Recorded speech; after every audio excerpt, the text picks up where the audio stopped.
Hey, Club Kids, you're about to hear a sneak preview of this week's VIP Lounge, where we talk about a bunch of celebrities we saw at a party, including Emrata, Emma Stone, and Nathan Fielder, and I review Michelin-starred restaurant Daniel. If you haven't subscribed for some godly reason yet, go to patreon.com/CBC the pod.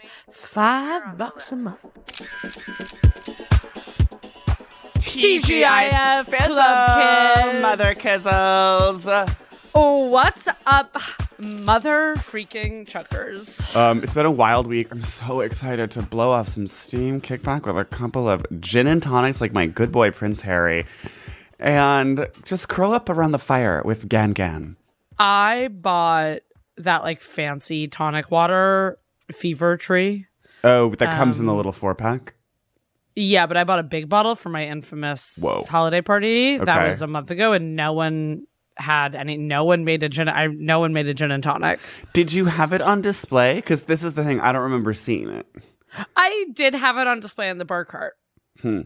Maybe I then switched it to the cooler, but I'm pretty sure I did have it on display, and I was like, wow. You know what? No one had that, I got the ginger beer. Just to piggyback off this topic of undrunk tonics at a party, when I had a cocktail party like 3 months ago, we bought big bottles of fancy tonic. That was this brand that's called like Q, and it's this really feminine Q. That brand is so associated though. I know it's not fancy, obviously. You think it is because it's frosted, but you're always like, right. Is this a Chateau Diana? It's very Chateau Diana adjacent. And we got 2 bottles of it, and they sat untouched in the fridge the whole time. And then at my New Year's party, next day, wake up, they're still unopened. And I know people want gin and tonics, they want vodka tonics, and yet for some reason, do they though? Because people order them with great frequency at a bar. When was the last time you heard someone order gin and tonic? I guess lately, like, and you know, we are in the martini explosion, and like also like, you know, Negronis and Boulevardiers, and yes, you know, go heavy. It's the death of actually the mixed drink. Death of the party mixer. I was like, fuck it. Last Friday, the Hubs and I were spending a night in. And I made Maya Allison Roman's citrus salmon. Is that has miso? Does that have a miso narrative as well? It doesn't have a miso. It's just like so Roman, where it's just like bathed in olive oil, tons of orange slices, tons of lemon slices, herbs, and then you just kind of like bake it for 30 minutes and it's good. Gorgeous.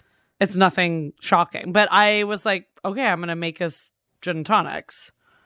And she was honestly like, Maya was being sketchy about it. She was like, I want a martini. Yeah. And I was like, I made us gin and tonics. And she was being so like, fine. And I was like, bitch. Wow. Ungrateful wife. Literally ungrateful. Yeah. What's the phrase? Happy wife, happy life. Yeah. Pissed wife. No life. I'm like, I'm sorry I made you. I recently made I was into it personally. I recently made the Brooklyn Beckham gin and tonic, which was the one with like where, you know, it's a forest basically. You put like a sprig of rosemary. You put a sprig of rosemary, and then you put a cucumber, a long shaving of English cucumber in there.